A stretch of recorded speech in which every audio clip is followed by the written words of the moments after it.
Bem-vindos ao JUS 21. Meu nome é Maurício Gisler, mais conhecido como Guru do AB, e sou criador, desenvolvedor, junto com o professor Giovanni Moraes, professora Kelly Amorim, professor Anderson, deste novo projeto, o JUS 21, que pretende ser algo muito especial para vocês, algo que nós estamos fazendo de muito coração, para que a preparação, o aprendizado de vocês seja efetivo, eficaz, e que vocês possam não só passar no exame de ordem, que é o objetivo desse curso aqui, mas também vocês se prepararem para concursos públicos e outros sonhos que vocês queiram realizar através do esforço e do estudo. Nós estamos aqui para auxiliá-los. E bom dia, boa tarde, boa noite, boa madrugada para você que está assistindo agora a este curso específico de preparação para a primeira fase do 24º exame de ordem, o curso para guia estratégico para o AB, guia estratégico. Por que falar de estratégia, pessoal? Estratégia é fundamental para que vocês possam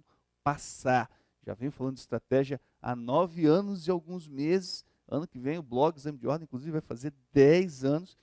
E treinamento estratégico, preparação estratégica otimiza, aumenta o desempenho e garante, em boa medida, o sucesso de vocês na hora da verdade. Na hora da verdade, como vocês sabem, vocês estarão sozinhos, mas se estiverem bem preparados, vão ser inexoravelmente aprovados. Falar de estratégia também, nesse momento, agora para o 24º exame de ordem, é fundamental em função do que foi a prova do 23º exame. Se vocês acompanharam, fizeram, se vocês estão chegando agora, eu vou explicar para vocês. Foi uma bomba. Só na primeira fase, a gente não tivemos ainda a prova da segunda fase, só na primeira fase, tá? Foi 86,65% de reprovação, 13, alguma coisa, 45% de aprovação. Foi o pior desempenho na história de uma primeira fase do exame de ordem. Com a prova da segunda fase, então, eu acredito, é bem provável que o percentual de aprovação fique abaixo da casa dos 10%, deve passar em 8%, 9% do total de inscritos na prova. A prova do 23º exame foi diferente, foi bem diferente das anteriores, é uma demonstração, na verdade, muito clara do que a OAB pretende para o futuro do exame de ordem. Tá? Tivemos declarações aí do presidente da OAB do Rio de Janeiro, Felipe Santa Cruz, dizendo que a prova tem que ser apertada mesmo, porque a OAB já passou de 1 milhão de inscritos. O próprio presidente do Conselho Federal da OAB, o Dr. Lamac, disse, tá, explicitamente que este é o novo padrão do exame de ordem e que assim continuará. Então, incrementar a preparação, fazê-la de forma estratégica, aprofundada, é fundamental para o sucesso.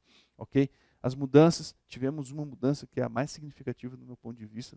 São duas mudanças significativas. A mais significativa é a redução do número de questões de ética de 10 para 8. A ética sempre foi o fiel da balança, a disciplina que sempre garantiu o melhor desempenho para os candidatos, e aqueles candidatos que costumam ficar ali na faixa dos 40, 41 pontos, perdem um handicap muito grande com a redução de 2 questões em ética. Não tira a importância de disciplina, continua sendo a disciplina mais importante, 8 questões, o mesmo volume de conteúdo, é uma disciplina que é de mais fácil, mais simples assimilação, comparada com as demais, claro, mas isso vai impactar no desempenho dos candidatos, como impactou na prova passada.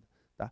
A outra grande mudança, que nós podemos assim dizer, é o surgimento, foi de leve, tá? De questões interdisciplinares. O que isso quer dizer? Por exemplo, na prova passada nós tivemos uma questão que era uma redação tratando de um tema de direito eleitoral, que nem está no exame de ordem, mas a solução no direito constitucional. Tá? Isso aconteceu também com outra questão de fundo de direito previdenciário que caiu, e isso pegou os candidatos ali de surpresa, porque lê o enunciado, aí não consegue projetar de onde viria a resposta. Nós vamos olhar isso aqui daqui a pouquinho, vamos tratar dessas questões disciplinares. O que isso quer dizer? Foram poucas, bem poucas mesmo, questões interdisciplinares nessa prova da última primeira fase, mas esse número de questões interdisciplinares vai crescer. Eu acredito, não posso afirmar com certeza, mas eu acredito que não muito longe no tempo, todas as questões do exame de ordem da primeira fase terão esse caráter interdisciplinar, ou estarão tangenciando isso. Por que eu acredito nisso? No próprio edital do exame de ordem, no provimento do exame de ordem, está lá a resolução 9 e fala de interdisciplinariedade. Tá? E fala sobre isso há anos. Só que a OAB esperava que, uma vez incluindo isso no provimento, que as faculdades dessem um trabalho, uma preparação com essa ótica para os seus estudantes. Não fez. Então, o que o OAB vai fazer? Esperou muitos anos, as universidades não se adaptaram a isso, não começaram a produzir esse tipo de raciocínio nos candidatos. Ela está puxando a interdisciplinaridade, que vai acabar forçando também a graduação a implementar em função da pressão que o exame de ordem exerce sobre os candidatos. Muito bem. Vamos aqui olhar, então, as características do exame de ordem. Vamos enfocar aqui. Primeiro, publicação do edital. Ó. Agora, dia 19, começa a brincadeira para a prova do 24º exame de ordem, o próximo exame de ordem. Quando for dia 19, nós teremos 2 meses de preparação. Temos considerações a fazer sobre esse lapso temporal. Tá? Especialmente porque antigamente dava para fazer uma preparação estratégica com pouco tempo de estudo. Em breve, isso não será mais possível, porque a interdisciplinariedade vai matar essa possibilidade. Os candidatos terão que iniciar os estudos, a preparação, com pelo menos 4 meses de antecedência para dar conta de estudar tudo. Tá? O ideal mesmo é começar com 5 meses de antecedência. Ainda dá para fazer uma preparação estratégica considerando este lapso de tempo aqui, mas no futuro, fiquem alertados, não será mais possível. Ok? E a prova da segunda fase de vocês, ó, dia 21/1, mas vamos focar aqui ó, nela. A prova objetiva, vamos tratar especificamente disso. Um problema de cada vez, o objetivo agora é vencer esta etapa aqui. Beleza? Então, dia 19, abre o edital. O período de inscrição do dia 19 mesmo até o dia 29, recomendo muito que vocês se inscrevam logo no primeiro dia, tá? No dia 19, no dia 20, tem muita gente que esqueceu, ó, babau. É um problema para se lidar. Desnecessário, inclusive, ok? Bom, regras para se inscrever. Aqui, uma mudança recente no edital do exame de ordem, ela delimita que vocês têm... Aqui, como eu não tenho o edital atual, não foi publicado, então usei a regra do edital passado, mas a redação permanece a mesma. Tá? Só pode se inscrever no exame de ordem quem está no 9º, tá? Ou no 10º semestre da faculdade, ou, como está constando no edital, no último ano. Algumas instituições têm mais de 5 anos de curso. Então, ou último ano, ou 9º semestre, tá? Ah, estou no 8º semestre da minha faculdade, posso me inscrever? Não, tá? Os estudantes de Direito que declararem falsamente estarem matriculados nos 2 últimos semestres ou no último ano do curso de graduação de Direito, aqui esquece a data, que vai vir uma data nova do edital, que ainda não foi publicada, responderão pelo crime de falsidade ideológica. Como é que funciona lá no site? Vocês vão simplesmente marcar a opção declaro, tá? Você não diz eu estou no 8º, estou no 7º, não tem como dizer isso não, simplesmente declara que se enquadra na regra do edital. Então, se você está no 8º semestre, a recomendação é não se inscreva. Ah, não tem alternativa? Não, não tem alternativa. Porque se vocês se inscreverem na hora que forem pegar o certificado de aprovação, vai dar problema. Ainda não surgiram histórias de candidatos que têm enfrentado algum tipo de problema com a OAB nesse sentido. Até porque, depois que a regra foi implementada, a gente não tem notícia mais de candidatos que a gente chamava de trainees, né? O pessoal fazia muita prova, estou no 7º, estou no 8º, vou fazer para treinar. Passava, aí ia querer a carteira de qualquer jeito. Aí a OAB encrencava, terminava no judiciário. Então a OAB, para cortar essa história, resolveu implementar essa regra. Então, só quem está no 9º semestre. E como assim 9º semestre? Ah, estou com disciplinas devendo ali no 6º e no 7º, 2 disciplinas ali devendo ser 7º, ou estou ali só faltando, estou no 10º, mas falta uma disciplina no 7º. O enquadramento, ele tem que ser total. Então, tem que estar no 9º semestre certinho, 10º semestre certinho, último ano devidamente enquadrado. Como é que prova isso? Quando é que é o momento de demonstrar isso? Não é no momento da inscrição, nem no momento que faz a prova, é no momento que vai requerer o certificado de aprovação da entrada na carteira. Então, eles vão olhar lá, vão pedir o histórico do candidato e vão verificar. Qual é a melhor solução para vocês?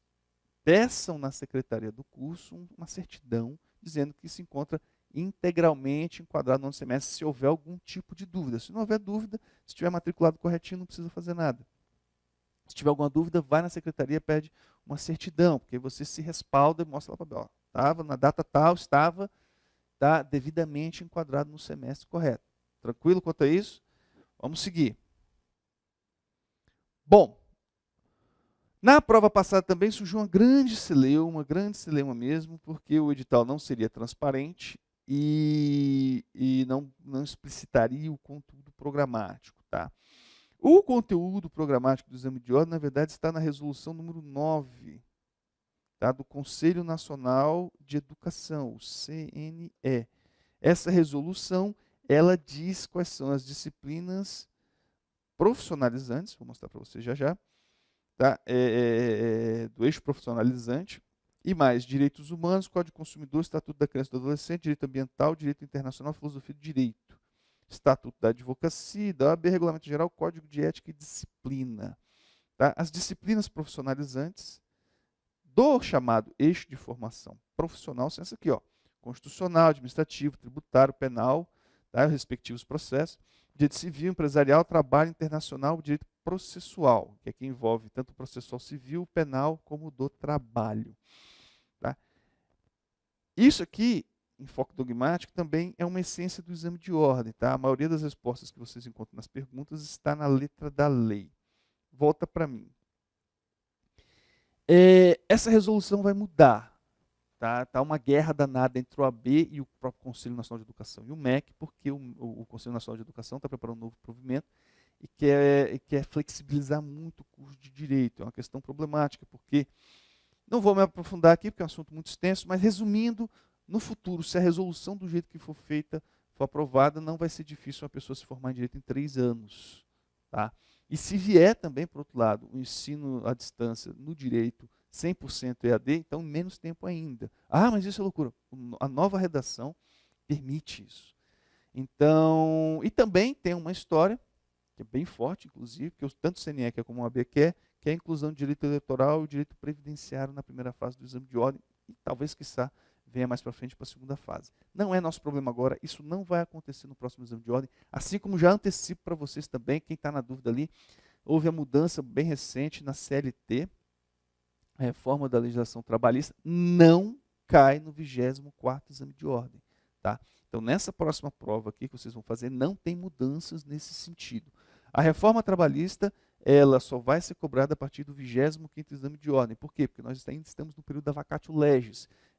Eu acho que é dia 19 de novembro, 12 de novembro, não lembro exatamente a data, em que a vacatio termina. Como o edital do 25º sai só em janeiro, então a reforma ficou para o 25º. Como está na vacatio legis, não pode ser cobrado agora no 24º exame. Tranquilo quanto a isso. Beleza? E as demais mudanças ainda dependem da mudança da resolução. Já era para ter saído, inclusive, não saiu por causa dessa briga da OAB contra o Conselho Nacional de Educação e o MEC. Vamos ver no que vai dar. Para nossa sorte, tá? Já tivemos mudanças demais no 23º, deixa quieto do jeito que está. Vamos trabalhar para o 24º sem esse tipo de preocupação. Claro, óbvio, evidente, vocês têm que passar agora, até porque cada vez mais vão inventando, vão botando coisas no exame de ordem. E quanto antes se livrar da prova, ó, melhor. Vamos lá, voltar? Bom, esse é o conteúdo aqui do exame de ordem. Aqui, esses dados estão um pouco defasados, tá? Vocês vão ver aqui que são dados que vão até o 27º exame de ordem. Por que estão defasados, Maurício? Porque eu não tenho ainda os dados oficiais que englobem mais provas, porque isso aqui são dados, ó, fonte oficial, a própria FGV, a própria Fundação Getúlio Vargas, tá? Então, vocês veem aqui que a média de aprovação, ó, ali média de 120 mil inscritos por edição, ali 22 mil, mais ou menos, candidatos aprovados. Vocês veem que o número de inscritos ele tem um crescimento relativamente linear, tá? Mas os percentuais de aprovação, ó, não são lineares. Oscila, tá? Aqui e aqui caiu. Aqui caiu. Então, quando chegar no 23º aqui, ó, vai lá para o chinelo. O que isso quer dizer? Muitos candidatos, eles ficam perguntando, como é que vai ser a próxima prova? Maurício, pelo amor de Deus, como é que vai ser a próxima prova? Bom, infelizmente, vamos lá, sendo sincero com vocês, sendo aberto, a perspectiva é que a próxima prova siga o que foi o 23º exame de ordem. Em especial, não é achismo, tá? Manifestações dos próprios dirigentes do Conselho Federal da AB, Felipe Santa Cruz, que é do Rio de Janeiro, como eu falei, e o próprio presidente do Conselho Federal. Resolveram apertar, eles foram assim terríveis na outra prova, tiraram 2 questões de ética, questões interdisciplinares, enunciados mais intrincados. Então a perspectiva não é boa. Mas, olhando as estatísticas, a gente vê que existe oscilações. Então, se vocês me perguntarem, é certeza que a próxima prova vai ser igual à do 23º? Eu vou responder para vocês, não sei. Tá? Cada prova é uma história, a gente sempre tem uma expectativa, a próxima prova vai ser assim, vem uma mudança. Tá? Por exemplo, a do 22º, a primeira fase, foi muito tranquila. A 21º, já no seu turno, foi uma prova tão ruim quanto a do 23º. Mas foi um pouquinho melhor. E eu falo isso em questão do número de aprovados. Então tivemos uma prova horrorosa no 21º, uma prova muito boa no 22º, a pior prova no 23º, aí vem a pergunta, 24º vai ser. A gente vê aqui nos gráficos que existe essa oscilação. Existe uma perspectiva, mas também a gente sabe que o histórico da prova ele oscila. Então, assim, vamos nos preparar para o pior, porque de repente vem o melhor. Aí é ótimo para o candidato. Mas vamos nos preparar sempre para o pior. Vamos voltar para o gráfico aqui.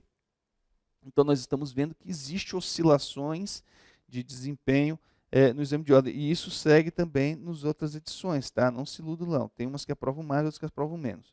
Então, esperamos pelo pior, mas, de repente, quem sabe vem o melhor. Bom, aqui um dado muito interessante, também até o 17º exame de ordem, porque não temos dados oficiais mais atualizados, da quantidade de vezes, tá, que os candidatos fazem o exame de ordem e conseguem aprovação. A maior percentual de desempenho é quem faz a prova pela primeira vez. Tá? Número de inscritos, número de aprovados, é o maior percentual. Então, em regra, os candidatos passam de primeira no exame de ordem e têm um melhor desempenho. À medida que vai fazendo outras edições, o número de exames realizados, a curva de desempenho vai caindo. Quanto mais provas o candidato faz numa primeira fase, pior é o desempenho dele. Então, o foco, passar de uma vez, encarar a prova de frente e resolvê-la o quanto antes. Bom, isso aqui é muito interessante, muito importante para que vocês tomem ciência de como está a nova estrutura, nova formatação das disciplinas da primeira fase. Tinha uma antiga formatação, ela foi um pouco alterada, especialmente aqui. No 21º exame, a gente teve uma alteração nas provas, a gente tem a prova 1, 2, na prova 3 e 4 do 21º exame, essa ordem aqui de disciplinas, ética e filosofia, foi toda alterada. Tá? Isso atrapalhou a estratégia dos candidatos, vamos falar de estratégia em outro momento oportuno. Isso aqui atrapalhou a estratégia dos candidatos. Aí no 23º a ordem voltou. Tá? Começa a prova com ética, vem filosofia e tal. Eu acredito que para o 24º exame não vamos ter um novo embaralhamento nessa faixa aqui. Por que isso aqui é relevante? Porque determina a estratégia da prova. Qual é a dica? Qual é a orientação, na verdade, que ela tem um fundamento científico, inclusive. Você começa a resolver a prova sempre as disciplinas que você domina mais. Por quê? Porque se fosse cognitivo para achar a resposta correta é menor. Fazendo isso, então, você segue uma ordem aleatória independente das preferências de vocês. Começa aqui, vem aqui, depois aqui. Seguindo aleatoriamente, você consegue otimizar seu desempenho. Você faz a prova com menos cansaço e pensa menor. O cérebro cansado tem mais dificuldade de achar a resposta. Tá? Então, essa sequência aqui foi mantida. Mas aqui, tivemos a redução. Aqui sempre foram 10. Tá? Na verdade, eram 15. Depois caiu para 12. Depois passou por 10 por muito tempo. Essa 12 foi no tempo da redução da 100 para 80 questões e agora caiu para 8. Tudo dentro da regra do edital e houve essa queda. Beleza? Então aqui eram 10 questões. Caiu para 8. Tá? Constitucional permaneceu com 7. Direito civil 7. Processo civil 7. Tá? Processo penal ganhou uma questão também. Tivemos uma redução em direitos humanos, eram 3 questões, caiu para 2. Por outro lado, tributário, 5, estavam 4, né? Subiu para 5. Empresarial manteve 5. Então, nós temos disciplinas com 8, depois 7, depois 6, depois 5 e depois só 2 questões. Tá? Aqui, do lado, temos o aproveitamento médio por disciplina. Observem bem. Esse aproveitamento médio aqui é considerando as provas de todos os candidatos tá? Mais de 1 milhão de provas aí, de todos os candidatos até o 27º exame de ordem. Opa, perdão. 20, paga isso aqui, tá errado, é 27º, tá? Então a disciplina que oferece a melhor relação custo-benefício é ética, tá? 65% dos candidatos vão muito bem em ética. E aí vai decaindo. Ó. Apenas 3 disciplinas, curiosamente, ética, ECA e o Código de Defesa do Consumidor, proporcionam um desempenho médio acima dos 50%. A maior parte das disciplinas ficam com um desempenho médio na faixa dos 40%. Ó. Aqui. E 3 disciplinas, que é direito penal, direito empresarial e direito internacional, oferecem um desempenho médio abaixo dos 40%. O que isso quer dizer? Tá? Que para a média dos candidatos, nós temos aqui uma hierarquia, estando ética em primeiro lugar, depois vem em segundo lugar o Código de Defesa do Consumidor, depois terceiro, depois a gente vai numerando aqui. Temos uma hierarquia de disciplinas que oferecem a melhor relação custo-benefício. Dá para incluir isso na estratégia de vocês? Dá. Inclusive na hora de eleger o que estudar. Entretanto, lembrem-se que esse aqui é um dado médio geral. Vocês têm que levar em consideração, na verdade, as preferências individuais de você. Então, por exemplo, direito internacional, a média dos candidatos, vai mal na disciplina, mas vai que vocês têm um amor profundo por direito internacional. Vai estudar isso? Vai, claro. Ah, mas eu não gosto de internacional. Então, de repente, se o tempo não permite, porque ele é escasso, descarta a disciplina. Esse aí é uma questão individualizada, separada. E aqui, a posição das disciplinas na prova. Isso aqui, para o estudo de vocês, não interfere, mas para a estratégia de resolução da prova é significativo. Isso aqui no momento, tá, que a gente está se preparando agora, que vocês vão se preparar para o nosso curso de aprofundamento através de resolução de questões, não é significativo, não é relevante. No momento, a gente vai deixar para conversar sobre isso aí, especificamente na semana, véspera da prova, vamos tratar da estratégia de resolução dela, coisa que eu faço desde o tempo das caravelas. Não sou tão velho assim também, por favor. Vamos lá. Aqui, esse quadro aqui, prestem bem atenção, tá? Prestem bem atenção nesse quadro. Ele fala muito de perto a respeito da importância de cada disciplina na primeira fase. Vamos aqui, ética, são 8 questões. Ética vocês vão ter que estudar, não tem nem o que pensar aqui em ética, tá? É necessário, acabou, não tem discussão. Ética são 8 questões, temos aqui o aproveitamento médio, aquilo que nós vimos no quadro à parte, vimos aqui a posição da prova, Ética representa 10% entre as 80 questões e 20% entre as 40 questões. Então, assim, vou estudar ética? Vai. Por quê? Volume de conteúdo pequeno a ser estudado, número alto de questões. Tá? Infelizmente não são mais 10, mas ainda assim é a disciplina com mais questões, número alto de questões e que oferece, por exemplo, se você acertar as 8 de ética, isso significa 20% do necessário, 1/5 do necessário, para chegar aos 40 pontos. 40 é igual a 80. Hein? Como assim 40 é igual a 80? Acertou as 40, amigo? Está dentro. Tá? Então, assim, acertar 80, acertar 40 produz o mesmo resultado, aprovação. E aqui, vocês que estão com um prazo mais apertado, vão começar a estudar agora, se for o caso, né? Não sei se você já vem estudando antes, mas se for o caso, dá para pensar quais disciplinas eu vou priorizar. Por exemplo, eu indicaria muito aqui, direito constitucional, porque é uma disciplina não tão extensa assim, comparada com o direito civil, por seu turno, tá? Tem 7 questões, tem um impacto de 17,5% para chegar aos 40%. Então, aqui, ECA e CDC, por exemplo, são 2 questões só. Mas a gente sabe que o desempenho representam só 5% cada uma, mas as duas juntas são 10%. Se acertar 4 questões, mais 10% de um volume de estudo pequeno, são 2 códigos, um para cada, para um desempenho médio elevado, dá para estudar isso aqui tranquilo em 2 dias, um dia para cada um. Geralmente eu indico, segunda e terça-feira ali, estudar ECA e CDC violentamente. Leu a ECA, leu o CDC, resolve trocentas questões de cada uma e vai que na prova acerta 2 questões, mas 2 dessa aqui, 100%. É uma estratégia eficaz, compensa, apesar de serem disciplinas com 2 questões. Agora, por outro lado, pegar uma disciplina pequena aqui, ó, por exemplo, internacional, que tem um desempenho muito baixo dentro de 2 questões, a gente pode falar em descartar estudo de internacional, se for o caso, se vocês não tiverem tempo. E se, claro, a disciplina não for da predileção de vocês. Tá?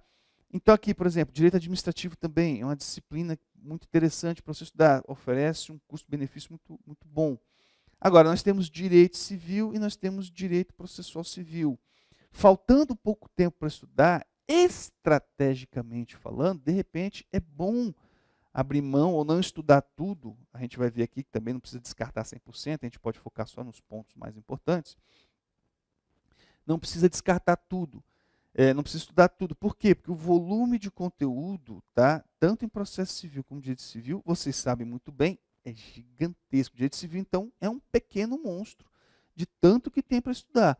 Ah, Maurício, mas são 7 questões. Mas sim, e o tempo que você vai gastar para estudar um volume de conteúdo tão grande? Então, na montagem de um cronograma de estudo, na eleição das disciplinas a serem estudadas, isso tem que ser levado em consideração, tá? Claro, direito civil, processo civil tem peso, ok? Tem um peso significativo na prova, mas o volume de conteúdo pode tornar a disciplina proibitiva neste momento, claro, faltando aqui 2 meses, em média, né, para chegarmos à prova. Temos aqui também, ó, penal, processo penal, trabalho, processo trabalho. Tudo isso a depender da predileção de vocês e, claro, do impacto da disciplina na prova. Disciplinas com impacto baixo, em tese, na teoria, tem uma propensão maior a serem descartadas por vocês. Tá? Volta para mim. Então, faltando um pouco tempo, claro, a gente tem aqui o curso de resolução de questões, vocês vão ver o curso inteiro, principalmente ver como é que é a metodologia, a revisão através da resolução de questões, poder se inteirar no sistema, poder entender o raciocínio para chegar à resposta correta, isso é muito importante para vocês. Mas, claro, o curso não é exaustivo, o curso não esgota todo o conteúdo programático, aquele conteúdo programático que nós conhecemos através da experiência ao longo do tempo de trabalho com o exame de ordem. Então, é bom vocês se prepararem com conteúdo extra, com material doutrinário, um livro, leitura da lei concomitante com a resolução, com a resolução das questões, para poderem melhorarem o próprio desempenho nesta primeira fase. Tá? O estudo, então, faltando 2 meses para a prova do exame de ordem, é estratégico. Quem está começando agora precisa escolher, eleger disciplinas para poder ter um mínimo de chance de ser aprovado. Quem já vem estudando anteriormente vai poder fazer faz um reforço, na verdade, com o conteúdo a ser estudado através do nosso curso que nós estamos oferecendo agora. Vocês, claro, estão assistindo essa aula, faz parte desse curso. Então, vamos chegar ainda naquele momento em que vamos tratar da formatação do cronograma de estudo de vocês, individualizado. Vocês vão poder, sozinhos, fazer isso. Bom, vamos continuar aqui. Olha aqui, ó. Seguindo na lógica do que eu estava falando, nós temos aqui as disciplinas, tá? Que oferecem um retorno maior em termos de questões na prova, mas sempre pondere, não leve isso aqui em termos absolutos. Processo civil, direito civil, tem um volume de conteúdo muito grande a ser estudado. Essa ponderação precisa ser feita, tá? Outra, a predileção intelectual de vocês. De repente, o candidato, um de vocês, odeia penal, mas odeia de coração, tá? Vou estudar penal? Vamos estudar só os tópicos mais importantes, mas não precisa esgotar a disciplina. Vamos focar. O ideal é juntar a disciplina com um número de questões alto, como, por exemplo, direito constitucional, e que vocês tenham uma predisposição intelectual em relação àquela disciplina. Gosta de constitucional? Ótimo, é juntar o útil ao agradável. Veja aqui, por exemplo. Então, nós temos no topo ética profissional, depois constitucional, civil e processo civil com 7, depois com 6, administrativo, penal, processo penal, de trabalho com 5, processo de trabalho, empresarial, tributário, e depois os patinhos feios, né? Em termos de retorno por número de questões, filosofia, humanos, internacional, ambiental, ExCDC, sendo que ExCDC tem aquela particularidade, elas oferecem um retorno maior em termos de desempenho. Eu recomendo, apesar de serem patinhos feios, esses são 10% não muito difíceis de serem conseguidos na prova. Beleza? Bom, jovens, vamos para o próximo bloco. Eu vou pegar agora os temas que mais caem, tá, no exame de ordem. Vamos olhar um por um, depois vamos começar a falar de preparação especificamente. Pula já para o próximo bloco, vamos começar agora.